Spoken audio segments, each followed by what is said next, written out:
Salve, salve, queridos alunos e alunas! Vou começar essa videoaula de hoje trazendo para vocês essas características aí atreladas à sociologia e o meio ambiente.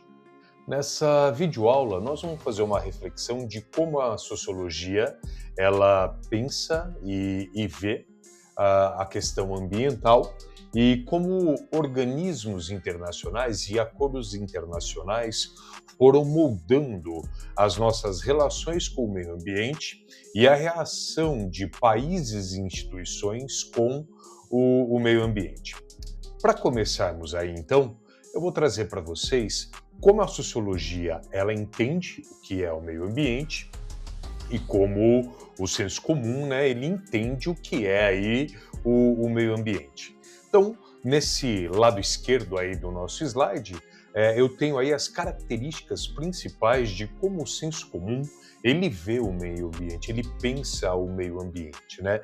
E a ideia geral que é passada para a gente é que existe uma separação entre meio ambiente e ser humano, né? A gente vê o meio ambiente como algo intocado, distante, que não tem relação nenhuma conosco, que não interfere aí no nosso dia a dia, no nosso cotidiano. A gente pensa em meio ambiente somente em ambientes de floresta, como a Amazônia, como o contexto aí do Pantanal mato-grossense, e a gente se esquece que nós somos também elementos, fazemos parte, né, desse meio ambiente. E aí vem a visão da sociologia, né? O que define o meio ambiente? O que é o meio ambiente? E a sociologia, ela vai incluir o ser humano, ou o fator humano, dentro desse contexto ambiental, trazendo essa ideia de conflito, de construção histórica, a relação à forma como a gente pensa aí o meio ambiente. Então, o senso comum vê essa questão ambiental como algo intocado, distante, onde você só tem a figura aí dos biomas, né? Das florestas, das matas, do rio, do ar, da água, enquanto a sociologia diz não. Nós, enquanto seres humanos, somos seres que fazemos parte desse contexto ambiental e interferimos aí nesse contexto ambiental.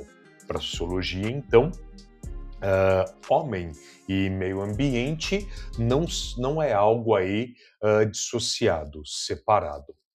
Outro conceito importante quando a gente pensa aí na questão da sociologia e meio ambiente é o conceito aí de ambientalização. Quando nós vamos ter as questões ecológicas, o contexto do meio ambiente, começando a fazer parte do discurso governamental, das empresas e dos movimentos sociais. Isso vai acontecer principalmente quando nós temos aí a promulgação da nossa Constituição de 1988, que é a primeira Constituição brasileira a tratar aí de meio ambiente, a tratar o contexto aí do meio ambiente. Nós vamos ver, quando a gente pensa na ambientalização, nós podemos dividir esse conceito em três grandes frentes de combate, vamos pensar dessa forma, em três grandes frentes de ação, na verdade. Eu vou ter a visão das lutas sociais, dos governos e do mercado, né, do mundo aí da economia. Com relação às lutas sociais, o meio ambiente ele passa a ser incorporado num discurso dessas lutas e movimentos sociais. O ambientalismo ou a pauta ambiental, ela passa a fazer parte da dinâmica, né, das lutas sociais. Com relação aos governos, nós vamos ter aí a pauta política e econômica dos governos também sendo permeada pelas questões ambientais. O governo, então, ou os governos, então, vão começar a pensar em políticas públicas de meio ambiente, voltada aí para proteção, controle, manutenção dos recursos naturais. E no contexto do mercado, nós vamos ter aí as empresas valorizando o seu discurso de produção ambientalmente correta. Você tem o marketing das empresas questionando o consumidor se eles realmente estão consumindo produtos que são produzidos por marcas que têm uma preocupação ambiental. O discurso ambiental passa a ser agora um elemento de convencimento para que o consumidor ele passe a comprar produtos de empresas que têm um impacto ambiental aí menor. Pensando na prática, né, ambientalização é você transformar um problema comum, um problema político, econômico, social, em uma pauta ambiental. O contexto do meio ambiente ele vai ser trazido para nós em todas as pautas de outros setores da sociedade, como a economia, a política e as próprias organizações sociais. Bom, nesse slide nós vamos ver aí como as sociedades modernas, né, elas começam a impactar o contexto do meio ambiente ou meio ambiente em si. Nós vamos ver que a partir do século XVIII, segunda metade aí do século XVIII, a partir de 1750, a gente vai passar de uma sociedade feudal, de uma produção feudal, para uma produção industrial e urbana. A primeira revolução industrial, ela começa aí na segunda metade do século XVIII, a partir de 1750, e essa produção industrial pautada no consumo, na produção em grande quantidade, na produção em massa, na homogeneização da produção, ela vai impactar diretamente a nossa relação aí com o meio ambiente. É quando nós vamos ter a criação dessa oposição, né? De um lado a natureza intocada, do outro lado a produção industrial. O que a gente vê a partir da primeira revolução industrial é um aumento, né, crescente da exploração dos recursos naturais e minerais para sustentar, para manter esse avanço tecnológico, a produção essa produção industrial. O que a gente observa também é que com a revolução industrial, o consumo ele cresce significativamente.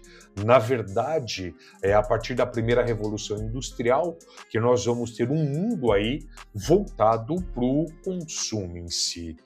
Até mesmo para que o modelo capitalista de mundo ele se sustente, é extremamente necessário você criar esse contexto de consumo. Você tem as indústrias, as empresas, as marcas, as lojas, cada vez mais focando nessa necessidade de que a gente precisa consumir, comprar.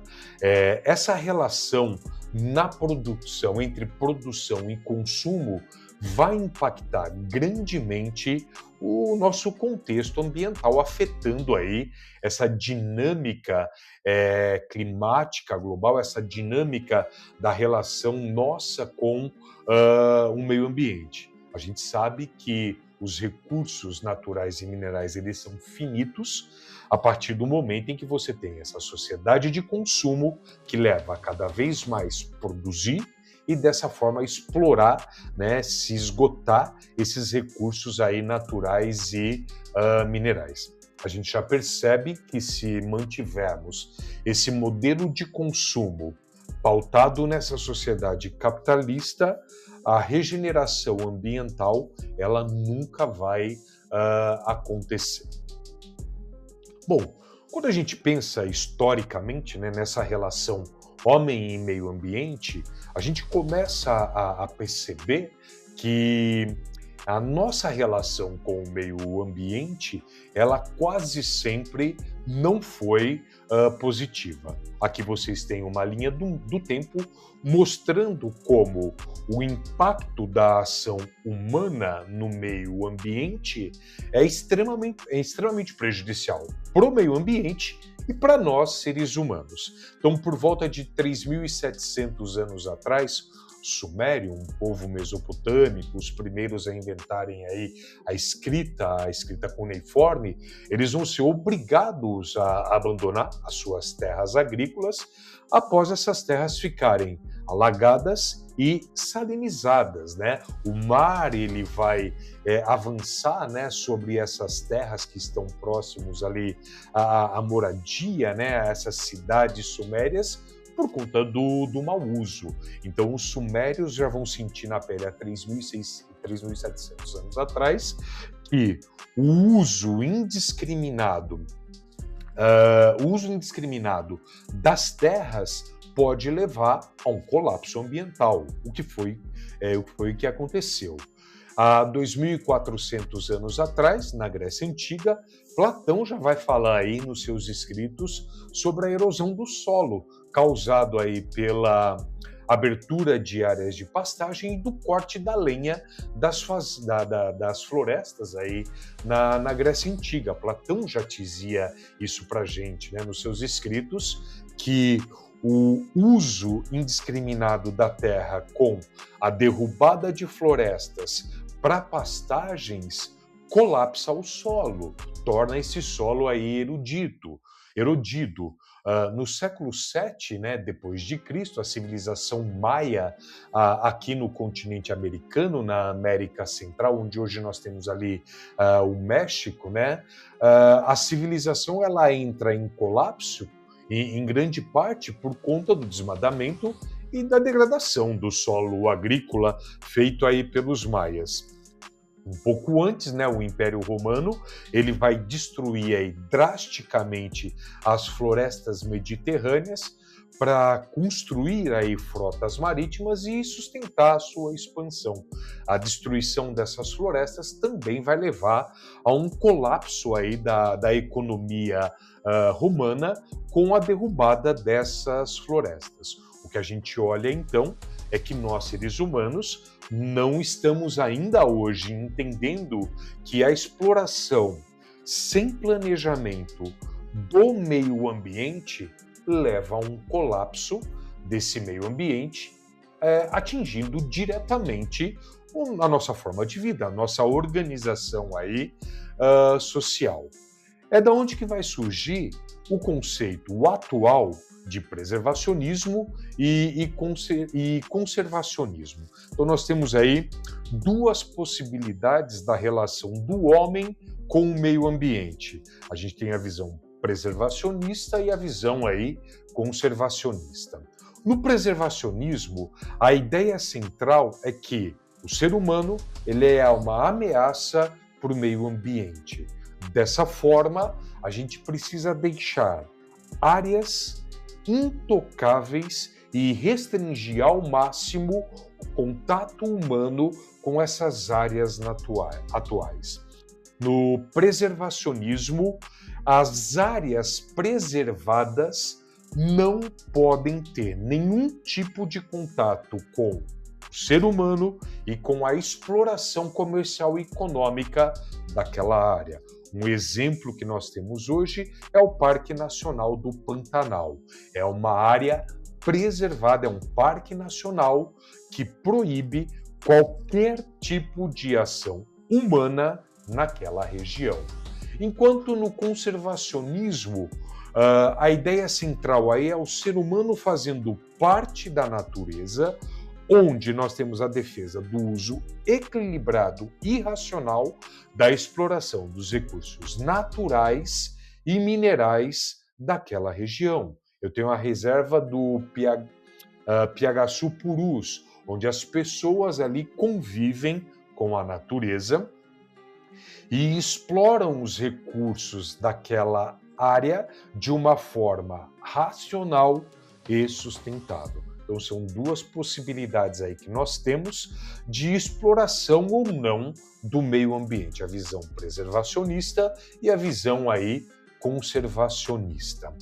Quando a gente pensa também nessa questão entre sociologia e meio ambiente, nós vamos ter, a partir do século XIX, a partir de 1800, as primeiras discussões sobre o impacto do homem no meio ambiente e esse meio ambiente degradado, explorado de forma irracional e inconsequente, afetando e alterando o modo de vida das pessoas. Então, em 1865, já na Inglaterra, nós vamos ter aí os chamados Commons Preservation Society, onde nós vamos ter as primeiras iniciativas civis para proteger os espaços naturais públicos na Inglaterra.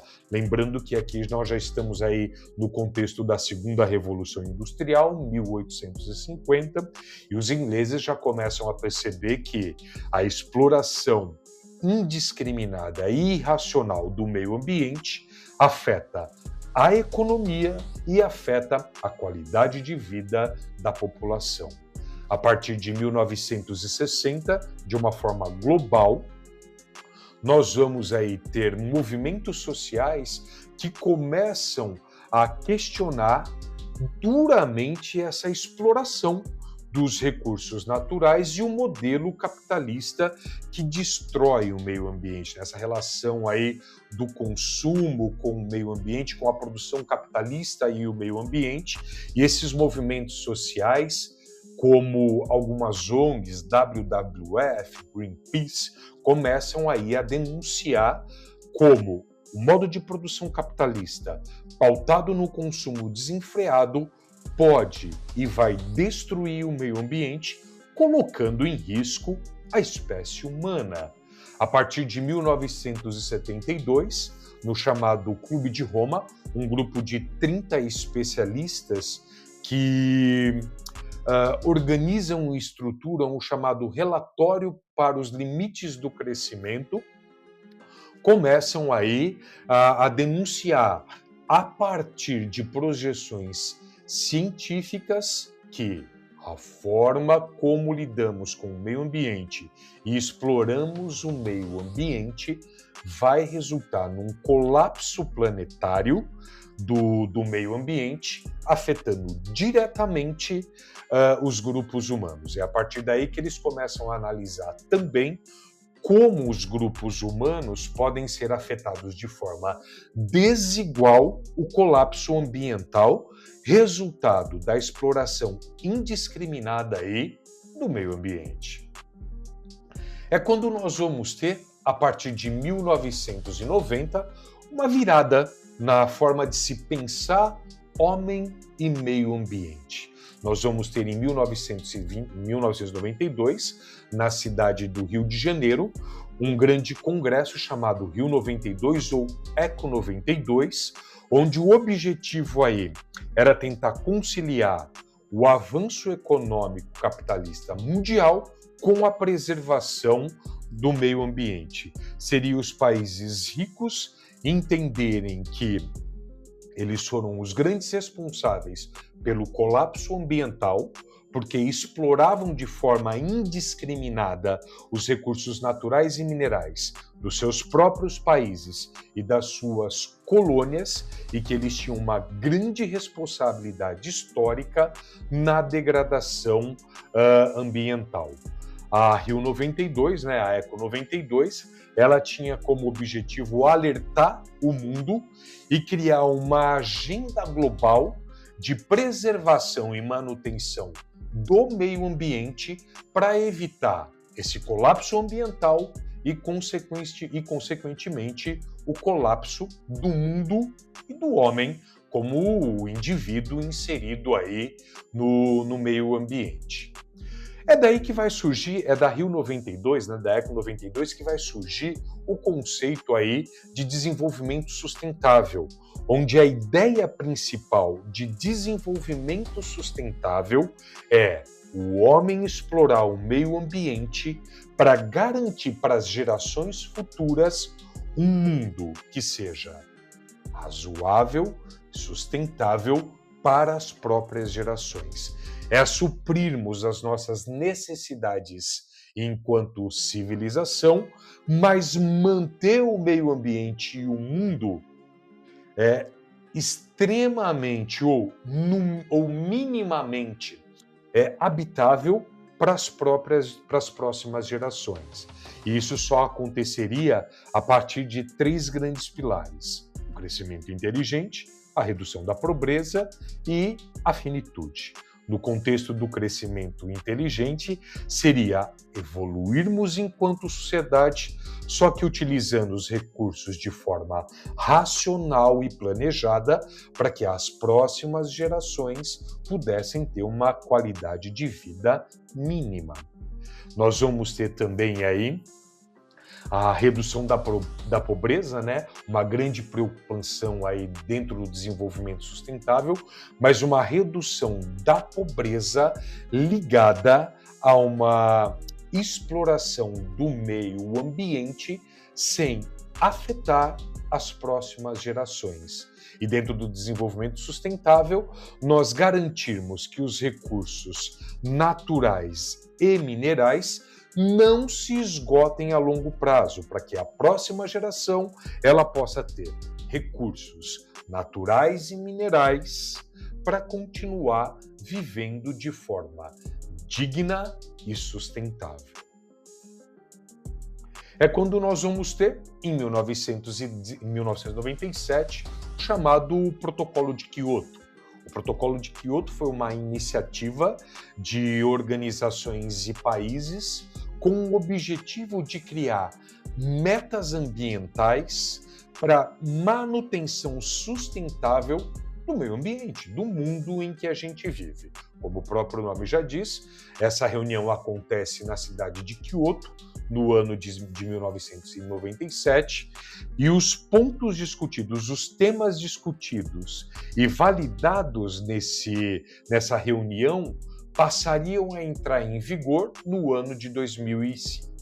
O objetivo principal do Protocolo de Kyoto era reduzir as emissões de gás carbônico, principalmente gás carbônico, que é um gás responsável aí pelo aquecimento global, pelo efeito estufa.